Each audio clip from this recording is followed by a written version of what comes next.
भारत सरकारनि केंद्रीय बाजेट न चाजागी आंगै खादुमानि फुनका संयुक्त किसान मोर्चा त्रिपुरा बेदेक हुकबा खाइने रगनो केबेङै अ केंद्रनि बाजेट स्रामजाकमनि बाय चाजागी आंगैनो अ सालो आगरतलानि पेराडाइस जमहनिवो संयुक्त किसान मोर्चानि बखाक्तै अ बाजेटनि कपि न सगलायै खादुमानि फुनुगलायखा खादुमानि बिसिंतै संयुक्त किसान मोर्चानि आदं पवित्र कर सावै खानारखा केंद्र जेतैखे हुकबा खाइने रगनो थङै टंखा ताई बानिया खाइने रग रां गोनां रगनो सिमितेबो गोनां खाइ टंखा आबोबाय गोबां हुकबा खाइने रग देरावै टंगो ताई अ बाजेट हुकबा खाइने रगनि काहाम मुंसा करै आबोगिनो आबोनो सेजावै अ खरां ताई लुकुरक खानानै ओंथं हुनिनो अ चबा हनै साइ खानारखा बर কেন্দ্রীয় অর্থমন্ত্রী নির্মলা সীতারামন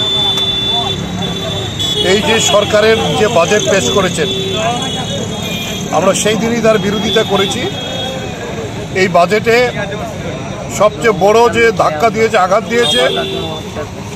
সেইটা হয়েছে আমাদের যে লিখিতভাবে আমাদের কাছে গ্যারান্টি দিয়েছিল 2021 সালে কেন্দ্রীয় তৎকালীন যে কৃষিমন্ত্রী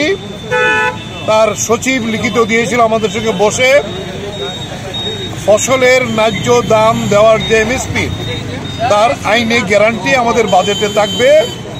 এবং তার জন্য আইন প্রণয়ন করবে। কিন্তু এই বাজেটে সেখানে কোনো আইনি গ্যারান্টি নেই। শ্রমিকদের যে অধিকার এই বাজেটে পদদলিত হয়েছে। এই প্রশ্নেই আমরা বলবো যে আমাদের সংযুক্ত কিষাণ মোর্চা সিদ্ধান্ত নিয়েছে যে আজকে গোটা দেশে এই বাজেট পুড়িয়ে তার প্রতিবাদ করা হবে। এটা কৃষক বিরোধী এবং শ্রমিক বিরোধী বাজেট, তাই এই বাজেটের বিরুদ্ধে আমরা আজকে সংযুক্ত কিষাণ মোর্চা এবং আমাদের সঙ্গে কেন্দ্রীয় ট্রেড ইউনিয়ন তারাও যুক্ত হয়েছে এই বাজেটকে পোড়াবার জন্য। তাই আমরা আজকে প্রচণ্ড ওয়েদার খারাপ, আমরা তার মধ্যে এই কর্মসূচি করে আমরা এই বাজেট এখানে পুড়িয়েছি, তার প্রতিবাদ জানাবার জন্য কেন্দ্রীয় সরকার।